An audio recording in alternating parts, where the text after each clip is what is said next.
So let's do lecture 9 in the series on special relativity, electrodynamics, and general relativity.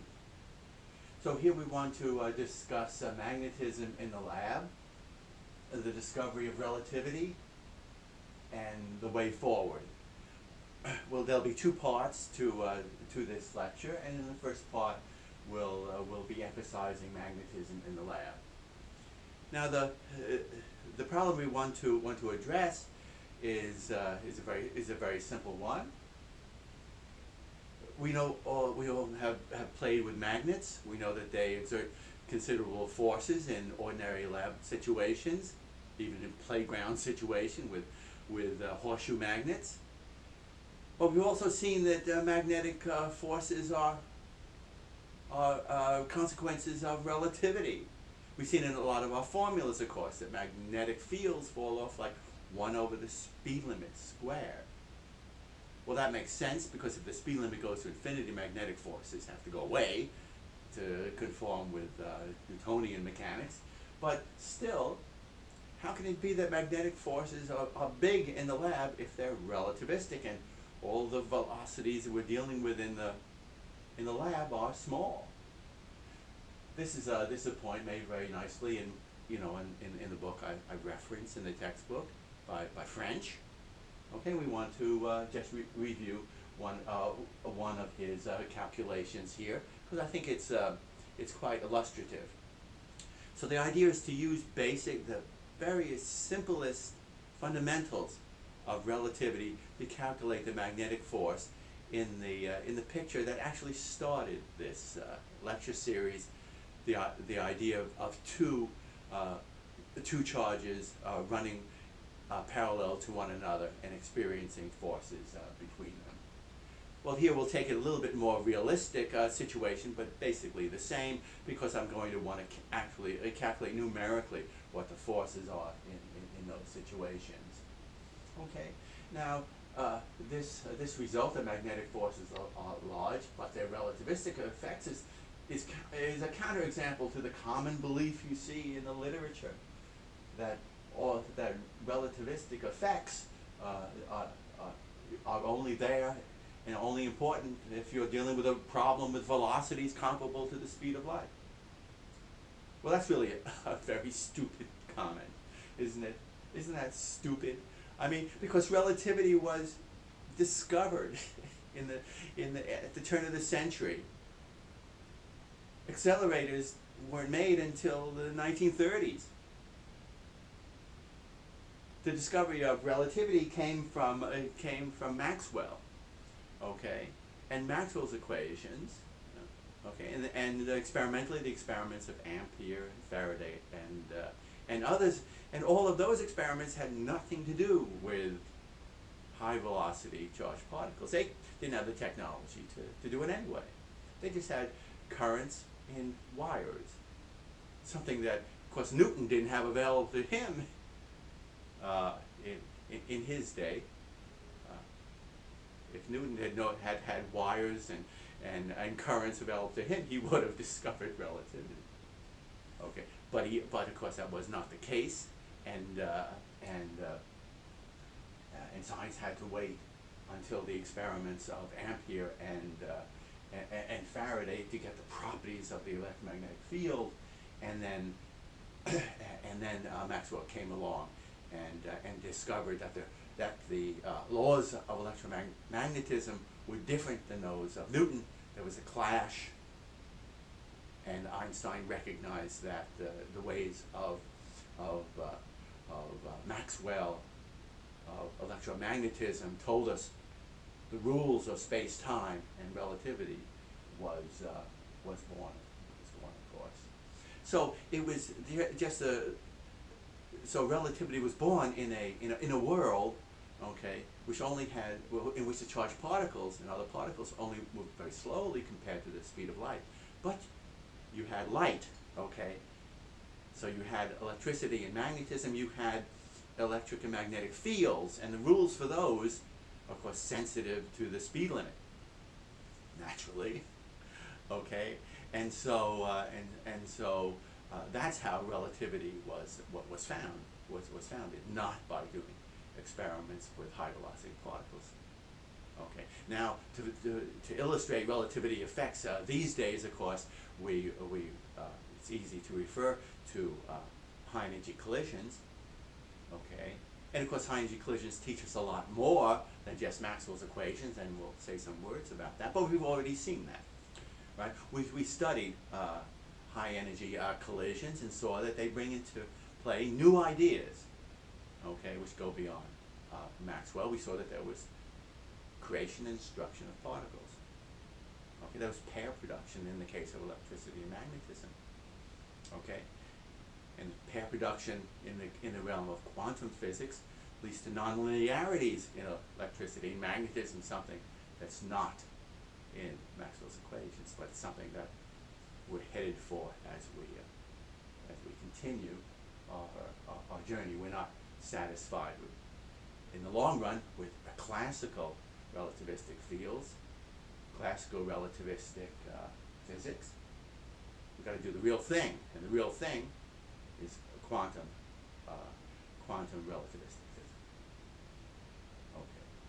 So let's go here and understand magnetic effects in the simplest cases. We will, for the most part, just put our knowledge of Maxwell aside and just do relativistic kinematics. So here's what we're interested in. I have an electron of charge Q outside a wire that carries a current I.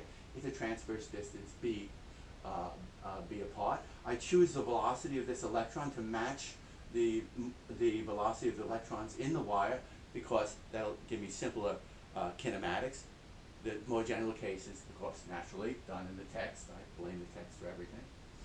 Okay, and in this particular case, is nice to illustrate. Now, what's going on in the wire? Okay, French has made some nice observations about this. Well, in the wire down here, you have, it's a copper wire. You have stationary copper ions.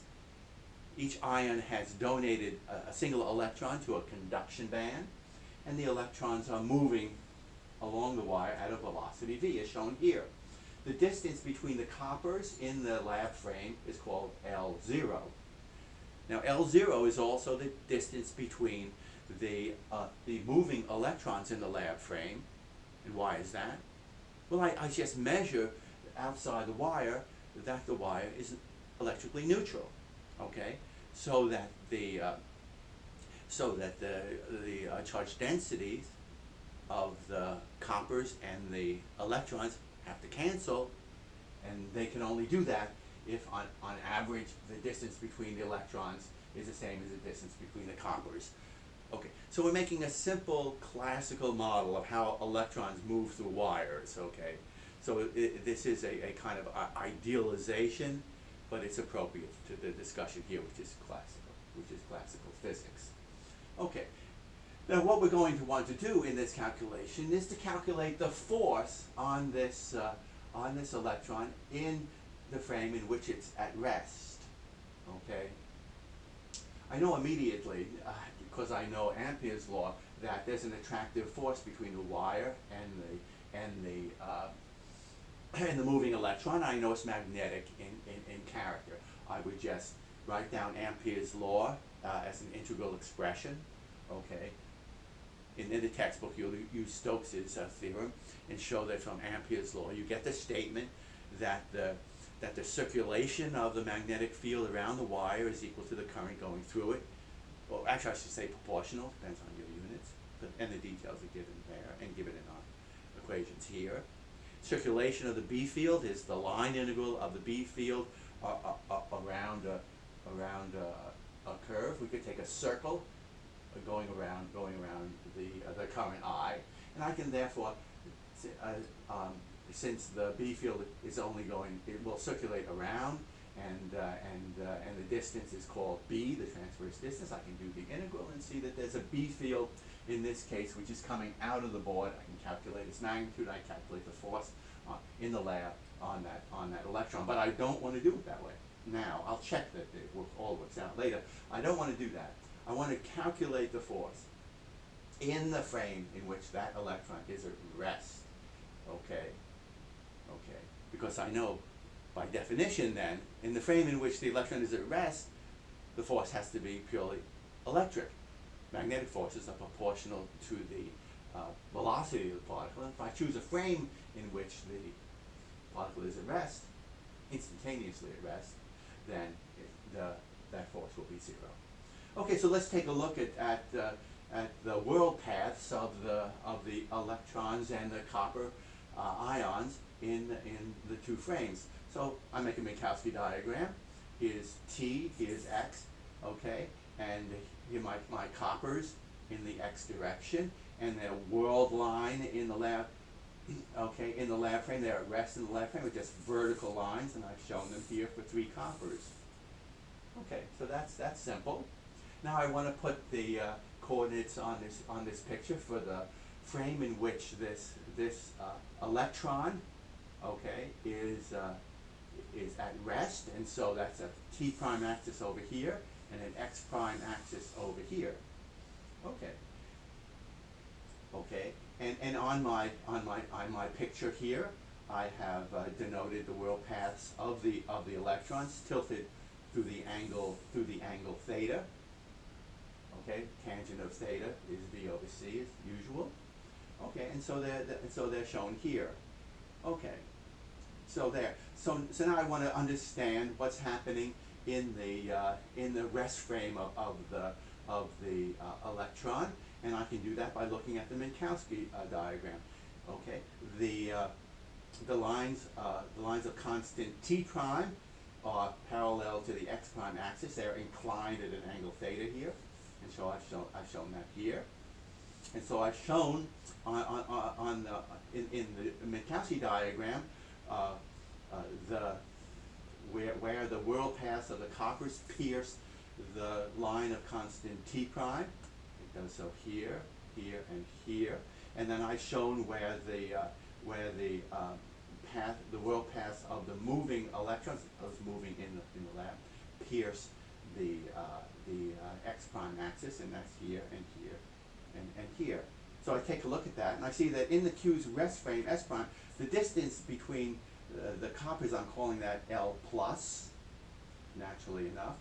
Okay, that's this distance. Okay, and this distance. And I notice that, and I can also look at the distance between the electrons. Okay, that's this distance, see, between the minus signs, and then this distance between the minus signs. From the Minkowski diagram, I see that L minus is greater than L plus. Well, that's easy. Here's L plus. Here's L minus. Okay, L minus is greater than L plus. Okay, and so I can calculate the charge densities of the electrons the electrons in the wire in the rest frame of Q, and I see. Okay, and I see that the wire has a net positive charge density, right? The charge density of the coppers goes like 1 over L plus. The charge density of these moving electrons in the lab goes like 1 over L minus in the frame S prime where the electron outside is at rest. Okay, since L minus is greater than L plus, I learn that the charge density of the coppers is greater than the charge density of the electrons. The charge density of the coppers is positive, so I see that this fellow out here in his frame where he's at rest measures that actually the wire is charged. Better have been that way because he better experience a force, because I know in the lab frame, okay, he experienced a force, and I can calculate it in a one-liner using Ampere's law. But now he can calculate it from the fundamentals of relativity, just noticing the different Lorentz contraction factors for the electrons in the wire and the coppers in the wire. Okay, so we see from the picture that we have a qualitative understanding of it without doing any more arithmetic, just visualizing it in Minkowski diagrams, and the Minkowski diagrams getting the Lorentz contraction factor is straight because the Minkowski diagram shows us that the lines of the constant t prime are inclined to the lines of constant t, and opens the door for a non-trivial transformation of the charge densities from one frame to another. Okay, so let's relate L minus, L plus, and L zero. Okay, the first one is a Lorentz contraction, that we notice that L naught is equal to L minus over gamma. That's because L minus is the proper distance between the electrons in the wire, okay, and L naught, remember, is the distance between them in the lab frame where the coppers are at rest. There's a relative velocity of v between the two. So if you measure the distance between the electrons in the lab frame, you'll suffer a factor of gamma, and that's what's written here. Okay, L minus is the distance between the electrons in their rest frame. Okay, as shown here. Okay, and L naught is the distance in the lab frame where they're moving. So that's the tricky one, and that's the one that everything is going to follow from. Okay, so if I call lambda naught the charge density of the coppers in the lab, and we've just found that the ratio of L minus to L plus is gamma. So I'm just taking L minus, dividing through by L naught, and putting the gamma on the other side, and then I realize that the charge density of the electrons goes like 1 over L minus, and the charge density of the coppers go like 1 over L naught. Right? I see. I can write down the ratio of lambda minus to lambda zero, the charge density of the moving electrons to the charge density of the coppers. That ratio is 1 over gamma. I have to flip this equation over, okay, and then use the fact that charge densities go like 1 over lengths, and I'm done. I keep track of a minus sign here because the coppers are positively charged, the electrons are negatively charged. Okay, so now I have to continue that line of thought and consider the other lengths in the problem. In the moving frame of the electron, the coppers are moving with a minus velocity v to the left, okay, and so L plus is then related to L naught by a factor of gamma, okay. We want to know what the distance between the coppers are in the rest frame of the external electron, and here I see the equation to do that. Okay, I get that L plus is equal to L naught divided by gamma, and so flip it over and get that the charge density of the coppers, lambda plus, is related by a dilation factor to lambda zero. Okay, so now I'm all set. Okay, now I know the charge densities in the frame of the rest frame of the external electron. I'm calling that the frame S prime, as you see in the Minkowski diagram. Okay, so the net charge density of the wire is just the sum of those two charge densities. Okay, the charge density of the electrons and the coppers in the wire. I just calculated those objects in the frame S prime. Okay, it's one contribution of lambda plus. That's gamma times lambda naught, which I just calculated, and the other one is lambda minus. Okay, and that I see over here is minus 1 over gamma times lambda naught. Okay, the minus sign coming from the fact that the electrons are negatively charged. Aha. Okay, so there's lambda prime. I know the charge in the of the wire in the rest frame of the external electron. Well, if the wire is charged, I can then calculate the electric field in that frame. I'm going to just use Gauss's law, okay, in that frame. So I make a pillbox that surrounds the wire, okay, in the moving frame, in the frame of rest of the external electron. Okay, and I just use Gauss's law. Since divergence of E is proportional to rho, I know that the surface integral, the flux out of a closed surface, okay, is equal to the charge enclosed. Okay, and you remember that from your introductory physics courses, and we derived it as well. And we spent a lot of time with Gauss's law, not just expressing it as an integral expression rather than the differential equation that we're more fond of.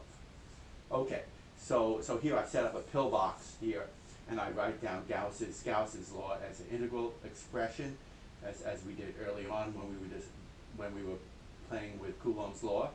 I have to calculate the flux outside of this pillbox, and that's easy to do. There's an electric field which is radial to the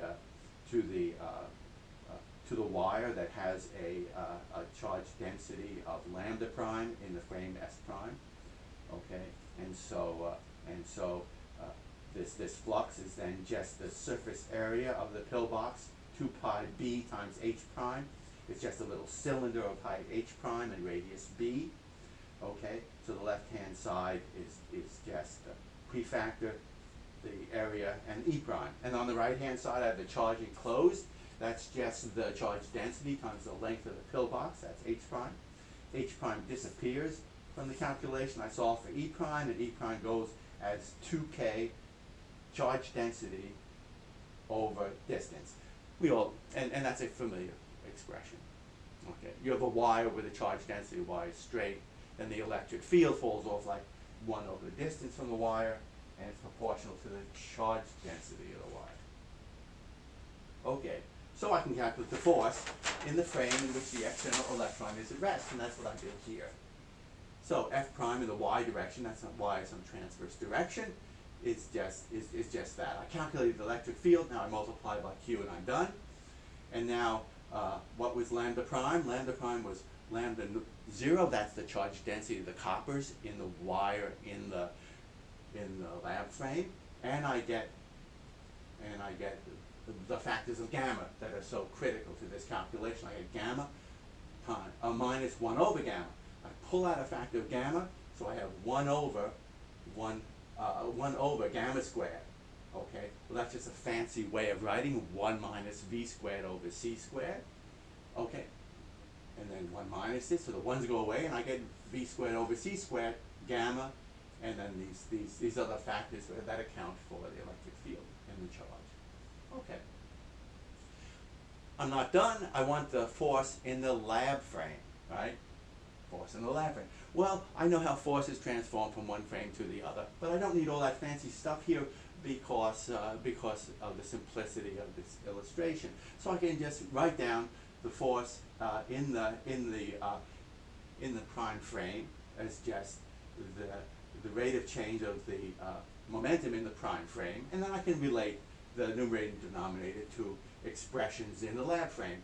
Well, upstairs I have the transverse momentum. Transverse momentums are boost invariant. Okay. Downstairs I have the increment of time in the prime frame. Okay. That's related to the increment of time in the lab frame just by a factor of gamma. That's just time dilation.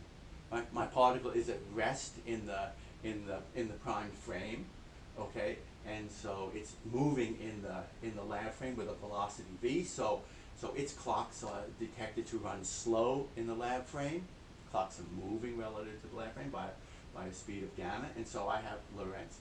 I have time dilation, okay, and I just write that down, and I just write that down here, okay. The time dilation being that the time that passes in the lab frame, dt, is related to dt prime, the time that passes in the moving frame, by multiplication by gamma.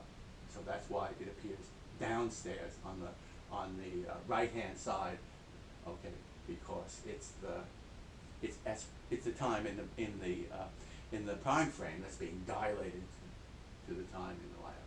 So I end up with the gamma upstairs, and then I get dp dt. That's just the force in the frame, in the lab frame, in the transverse direction. That's f sub y. So there you go. Just a factor of gamma to relate the two. That swallows up this gamma in the calculation above, and I get that here. This is the force that I experience. Q is negative, so the force is attractive, minus sign. And we see, and we notice the character of the result. The force consists of a prefactor which is tiny for typical velocities. It's velocity squared over c squared. The speed of light is huge. Okay, and we're just considering ordinary electrons. They're not moving very quickly. We're going to find out how fast in a minute. Okay, so there's a tiny factor times an unscreened electric force. And we remember in our illustrative calculations in the textbook that typically unscreened electric forces are huge, okay, are huge. And so we have a small factor times a huge factor and then just the charge of the particle. Okay.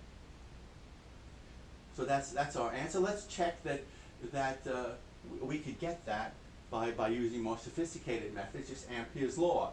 And so I've written down Ampere's law. I want to calculate the magnetic field in the lab at the position of the moving external electron. So I set up a circuit around the wire like this, and Ampere's law tells me that the circulation of the B field is proportional to the current that pierces the surface of that curve C. Okay, and we spent a lot of time in the textbook doing problems of this variety, and we take the time to derive these from Maxwell's equations. It's familiar material, and I'm sure you've done that in introductory physics courses, so I'm just grabbing it without discussing it in any great length. Well, on the left-hand side, I can do the calculation because the B field wraps around the wire. It depends only on the distance B, and so it's a constant as far as the integral is concerned. Pull it out.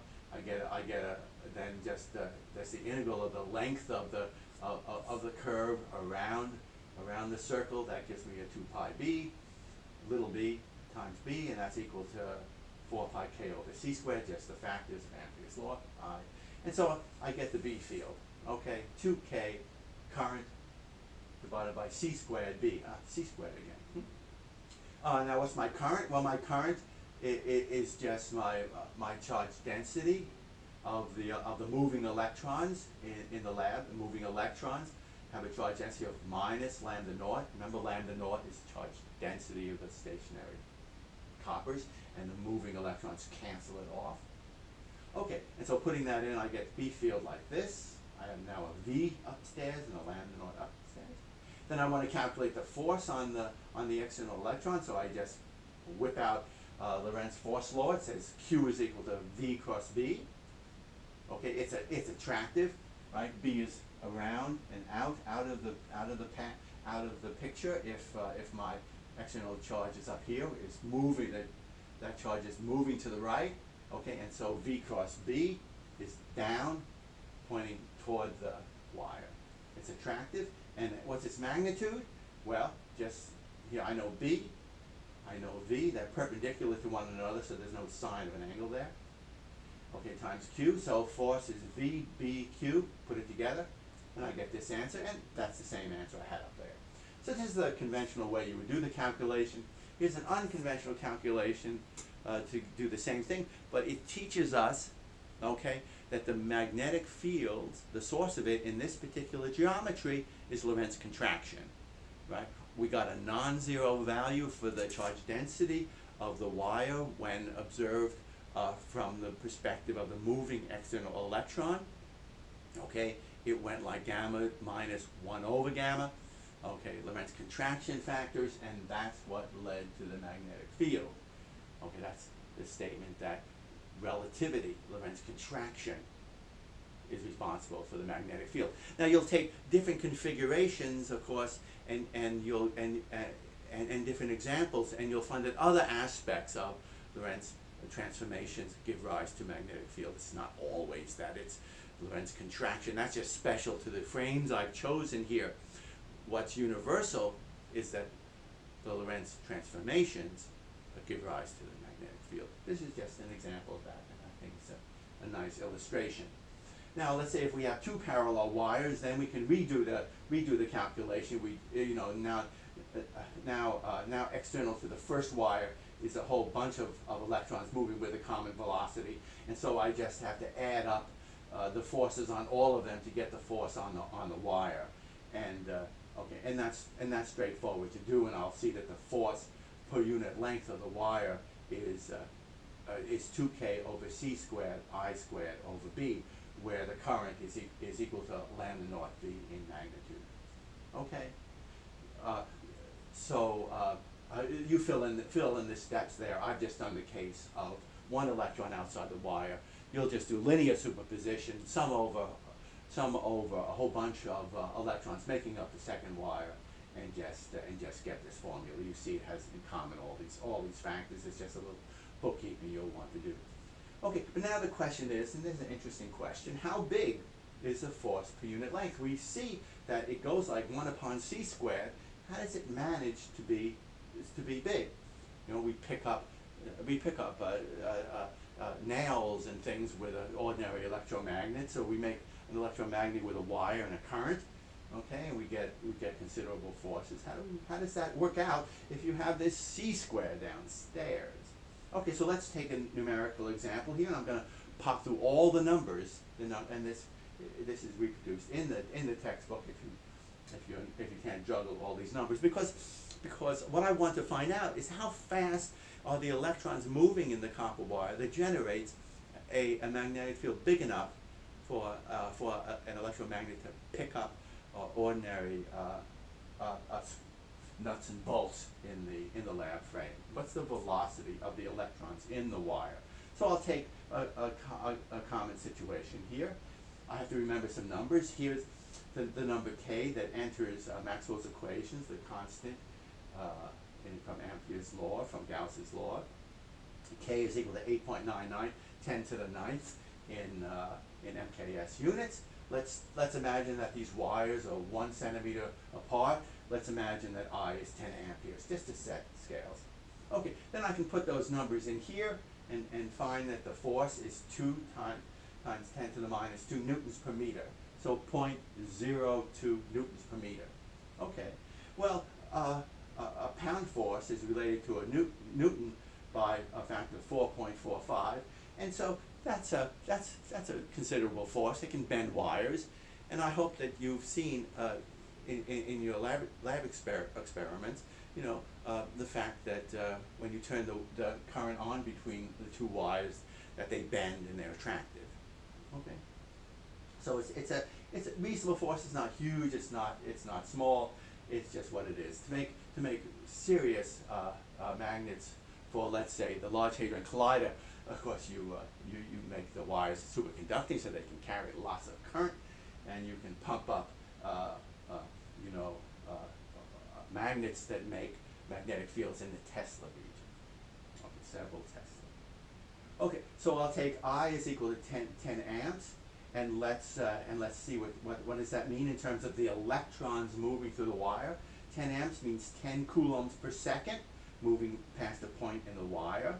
Well, the charge of the electron is 1.6 times 10 to the minus 19 coulombs, okay? And so when 10 amps flows, that means that 10 divided by 1.6 times 10 to the minus 19, or 6 times 10 to the 19th electrons pass any point per second. Okay?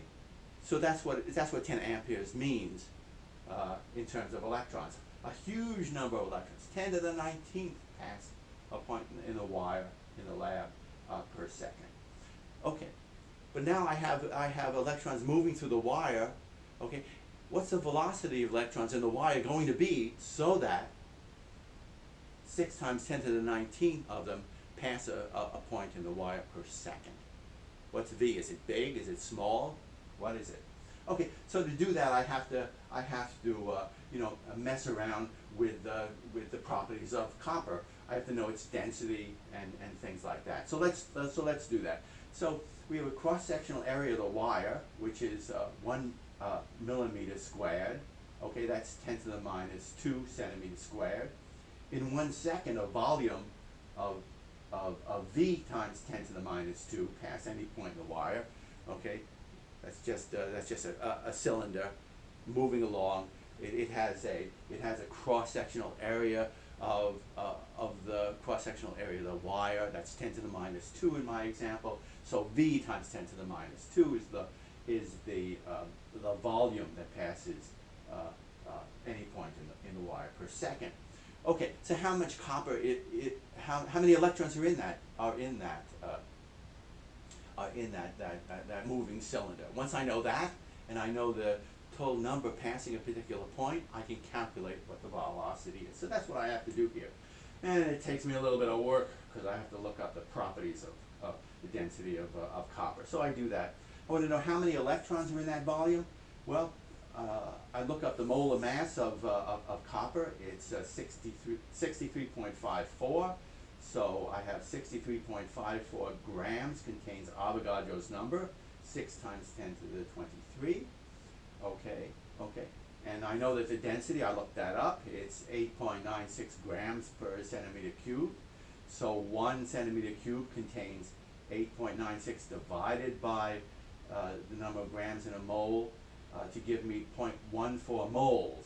Okay, so 1 centimeter cubed is 0.14 moles. How many coppers are in there? 0.14 times Avogadro's number, it's 0.85 10 to the 23. Okay. So the number of electrons that pass a point on the wire per second is going to be that number, okay, times the velocity of the moving cylinder. Okay, that gives me the number of electrons that pass a point in the wire, and that's 6 times 10 to the 19th. So you see I have these huge numbers here. Avogadro's number is huge, and the number of electrons that pass a point in the wire is huge. And so now I can solve for V, and I get a number which is very modest, 0.07 centimeters per second.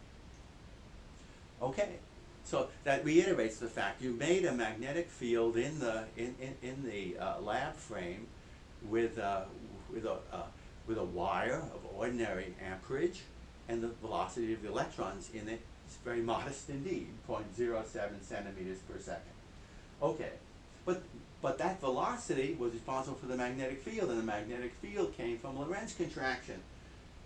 The Lorentz contraction is given by gamma. Okay, 1 over the square root of 1 minus v squared over c squared. V squared over c squared is really tiny, so gamma differs from 1 by a factor of just half v squared over c squared, something of order v squared over c squared. Well, here's v, here's c squared, calculated, it's something of the order of 10 to the minus 24, a dimensionless number, of course. And so that tiny Lorentz contraction it's what's responsible for the magnetic field in the lab. And the magnetic field in the lab is, of course, what led to the discovery of relativity. So a tiny velocity led to the discovery of relativity, and we found relativity because of the wonderful coincidence that our world is full of light, and light travels at the speed limit, and so we discovered Maxwell's equations in this particular way. Okay, we never encountered a quickly moving a charge. The charges are very modest, and this is how relativity was discovered. Of course, in a lot of our applications of relativity, we're interested in velocities that are comparable to the speed of light, but that was not the situation in the historical developments, and I think it's very curious that this v squared over c squared is so tiny. In some sense, the wire allows us to measure the existence of velocities relative to the speed of light that are really exceedingly, remarkably tiny. Okay, but not zero. Okay, so it's the deviation of v squared over c squared from 0. That would be the case in Newton's world, where the speed limit is infinite, to the real situation where v squared over c squared is of order 5 times 10 to the minus 24. Okay, so I think that's a cute calculation. I think it's something you want to do and see once, and then when you really do calculations in electricity and magnetism, you're going to pull out your Maxwell's equations and do them, and you're not going to go back to Lorentz.